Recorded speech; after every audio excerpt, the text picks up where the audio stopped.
Friends, welcome to Academic Eduzone. आज के इस वीडियो में हम लोग स्टार्ट करेंगे third section the age of revolution का another subtopic and that is the romantic imagination and national feeling. अगर याद होगा तो इससे पहले जो हम लोगों ने टॉपिक पढ़ा था इसी सेक्शन का वो था अबाउट द रिवॉल्यूशन। तो रिवॉल्यूशन हमने कहाँ पढ़ा था? रिवॉल्यूशन इन फ्रांस जो राइज हुआ था, फिर से राइज हुआ था फ्रांस में, और उसके बाद से हम लोग ने बात की थी about the war of independence in Greece. तो इन दोनों दैट मीन्स कि ये क्लियर था कि अगर जो हम लोगों का टॉपिक है द एज ऑफ रिवॉल्यूशन वो कहीं ना कहीं उस टॉपिक से वो फुलफिल कर रहा था। लेकिन ये क्या, this is the completely another topic. ये अगर रिवॉल्यूशन की बात करें तो ये रिवॉल्यूशन से तो बिल्कुल अलग है। ये topic it is about a romantic imagination and national feeling. यहाँ तो फीलिंग की बात हो जा रही है, इमोशन की बात हो जा रही है, सेंटिमेंट्स की बात हो जा रही है। तो रिवॉल्यूशन यहाँ कहाँ है? तो लेट मी टेल यू कि कंफ्यूज होने की जरूरत नहीं है, यहाँ पर भी रिवॉल्यूशन ही है। एक्चुअली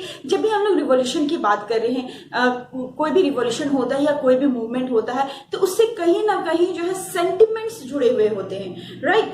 और सेंटिमेंट्स को राइज भी किया जाता है ताकि जो है रिवॉल्यूशन जो है वो इन अ प्रॉपर वे हो सके। और क्योंकि रिवॉल्यूशन तो चेंजेस लाने के लिए होते हैं तो वो चेंजेस आए, राइट? तो यहाँ पर जब हम लोग ये पूरा पार्ट पढ़ लेंगे तो आपको कहीं ना कहीं वो फील हो जाएगा कि जो रिवॉल्यूशन हम लोगों का मेन टॉपिक है द एज ऑफ रिवॉल्यूशन, ये जो सेक्शन है ये टॉपिक भी, ये सब टॉपिक भी जो है उससे रिलेट कर रहा है। क्योंकि अगर रिवॉल्यूशन हो रहा है तो उसकी फीलिंग्स जो है कैसे राइज हो रही है ये हम लोग जानेंगे। तो let's start to know about the meaning of romantic या रोमांटिसिज्म जो है इसका मतलब क्या होता है। A cultural movement which sought to develop a particular form of national sentiment. Romanticism का मतलब यहाँ होता है कि एक ऐसा मूवमेंट, तो मूवमेंट कैसा मूवमेंट? कल्चर से जुड़ा हुआ मूवमेंट, ठीक है? Culture is very important for any country, right? तो कल्चर से जुड़ा हुआ मूवमेंट और इसके थ्रू जो है क्या राइज करने की कोशिश की जा रही है? नेशनल सेंटिमेंट जो है वो राइज करने की कोशिश की जा रही है। तो दैट मीन्स कि ये जो फीलिंग है, this feeling is said to be romanticism. Clear है?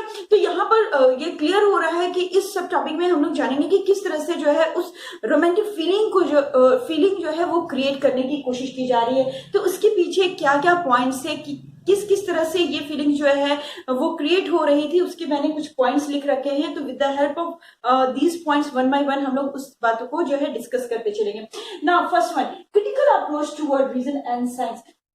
तो यहाँ पर मैं आपको बता दूं कि जो नेशनल फीलिंग राइज हो रहा था वो सिर्फ वॉर और टेरिटोरियल एक्सपेंशन से नहीं हो रहा था। कहीं ना कहीं कल्चर जो है यहाँ एक इंपॉर्टेंट रोल प्ले कर रहा था। तो कल्चर मतलब क्या कहेंगे? कल्चर जो है आर्ट को कह सकते हैं, पोइट्री को कहते हैं, स्टोरी, म्यूजिक, डांस, किसी भी कंट्री का जो ये सब पार्ट है वो बहुत इंपॉर्टेंट रोल प्ले करता है नेशनल फीलिंग को राइज करने के लिए, ठीक है? यही जो है नेशनल फीलिंग को शेप करता है। तो ये तो कहीं ना कहीं जो अब पोइट्री की बात की है, म्यूजिक की बात की है, पेंटिंग की बात की है, तो ये तो कहीं ना कहीं आर्टिस्ट और पोइट से ही रिलेट करता है, ठीक है? तो कहीं ना कहीं आर्टिस्ट और पोइट जो है इस सेंटिमेंट को राइज करने की में जो है वो मदद कर रहे थे।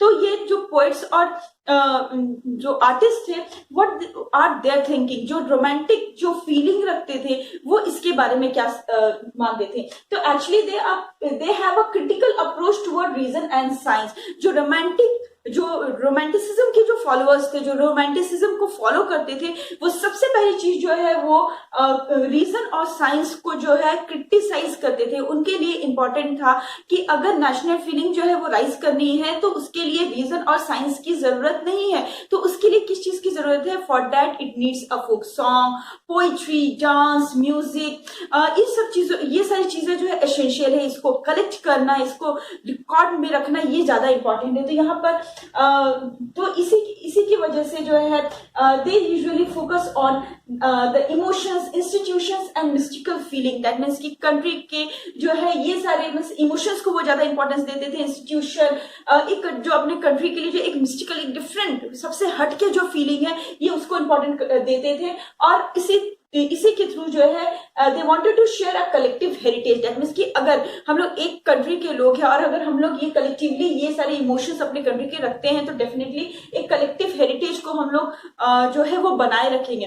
तो यहाँ पर वही बात हो रही है कि जो रोमांटिक फॉलोअर्स थे, जो रोमांटिक फीलिंग के फॉलोअर्स थे, they actually criticise science and reason and they usually focus on emotion, institution and mystical feeling. That means कि ये लोग इस चीज के फॉलोअर थे, not the reason and science को वो नेशनलिस्ट फीलिंग को राइज करने के लिए तो वो इस चीज को बिल्कुल भी अप्रोच नहीं करते थे।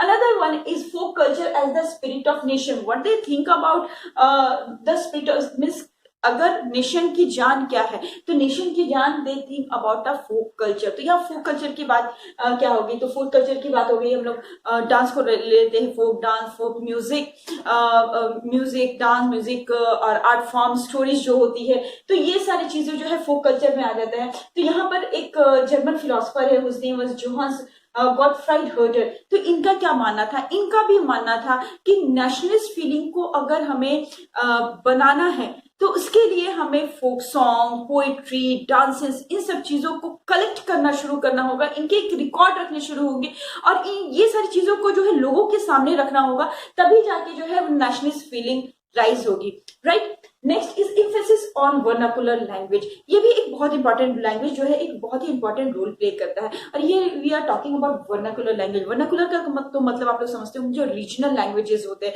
हम लोगों के यहाँ पर भी जो है मेन लैंग्वेज तो बहुत सारे हैं लेकिन रीजनल लैंग्वेजेस भी होते हैं। तो here is talking about that regional language, तो वर्नाकुलर लैंग्वेज। तो वर्नाकुलर लैंग्वेज में भी बहुत ज्यादा इंपॉर्टेंस दिया गया है, जिसकी वजह से अगर सारे लोग जो है वो मेन लैंग्वेजेस नहीं जानते हैं, बहुत सारे जो इलिटरेट लोग हैं they only understand their only local language, जो लैंग्वेज वो लोग बोलते आ रहे हैं सिर्फ वो लोग वही जो है भाषा समझते हैं, वो लोग कोई और भाषा नहीं समझते। तो उन लोगों के अंदर भी तो नेशनलिस्ट फीलिंग राइज करनी है, तो इसके लिए जो है वर्नाकुलर लैंग्वेज को यूज किया गया एज अ फोकलोर। फोकलोर जो है वो लोगों को सुनाया जाता था, जो फोक से रिलेटेड जो स्टोरीज है, प्रोवर्ब है, ये सारी चीज, रिडल्स होते हैं, ये सारी चीजों को जो है वो कलेक्ट किया जाता था और इलिटरेट लोग भी जो है उनको भी असेंबल करने की कोशिश की जाती थी। और किस चीज के लिए, to raise the feeling of nationalism.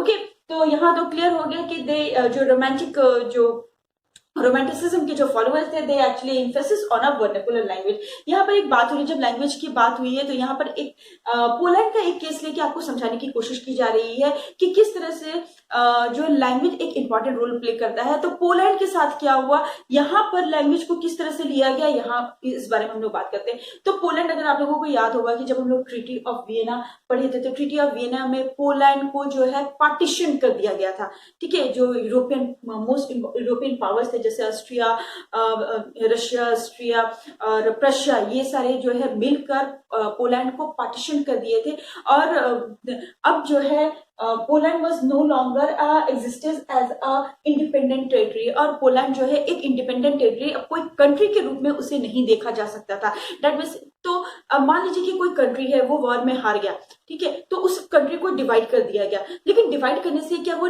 वहां के लोगों की जो नेशनल फीलिंग है क्या वो भी खत्म हो जाती है? नहीं, वो नेशनल फीलिंग खत्म नहीं हो जाती। तो यहाँ पर इसी बात को रखा गया कि पोलैंड के केस में कि after the treaty of Vienna जो यूरोपियन पावर्स थे, रशिया, ऑस्ट्रिया और प्रशिया, उन्होंने पोलैंड को डिवाइड कर दिया। Poland was no longer a independent territory, ठीक है। लेकिन यहाँ पर इसके मतलब ये नहीं है लोग के अंदर जो है अपने कंट्री को लेके फीलिंग्स वही थी। यहाँ पर एक राइटर बात कहते हैं, whose name was Karol Kurpinski, वो कहते हैं कि it is to celebrate national struggle through opera music, folk dance like polonaise and mazurka. उनका कहना था कि अपने कंट्री को यूं ही डिवीजन तो हो गया, पार्टीशन हो गया, लेकिन उसमें नेशनल फीलिंग को अगर हमें क्रिएट करना है, अगर उसे बनाए रखना है, तो उसे हमें किस चीज का सपोर्ट चाहिए, किस चीज का सहारा लेना चाहिए? तो लेना चाहिए ओपेरा का। ओपेरा आप लोग जानते हैं कि यूरोपियन कंट्रीज में काफी फेमस है, जो एक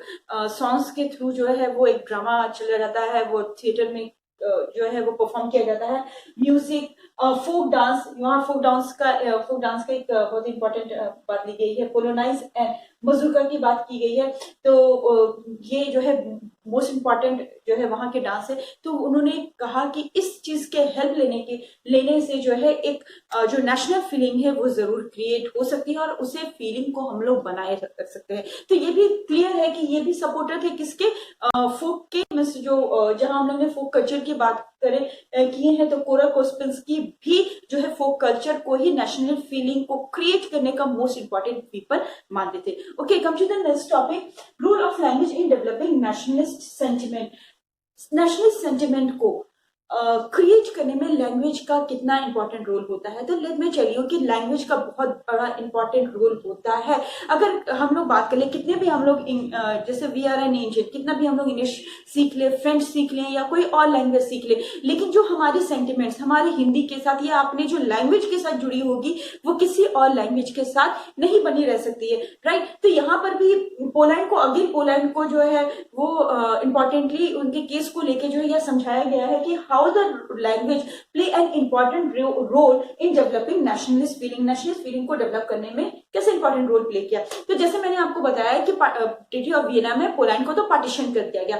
ओके, तो कुछ पार्ट जो है वो रशिया को भी मिला, ठीक है। तो रशिया में जो रशियन ऑक्युपाइड पोलैंड था, ऐसा पोलैंड जो रशिया के अंडर में आ चुका था। ऑब्वियसली पोलैंड है तो वहां के लैंग्वेज चलते होंगे, पॉलिश लैंग्वेज चलते होंगे, लेकिन जब रशिया ने उस एरिया को ऑक्युपाई कर दिया तो what they started to do, they wanted to impose their own language. तो कौन सा लैंग्वेज हो गया रशिया का, रशियन लैंग्वेज, ठीक है।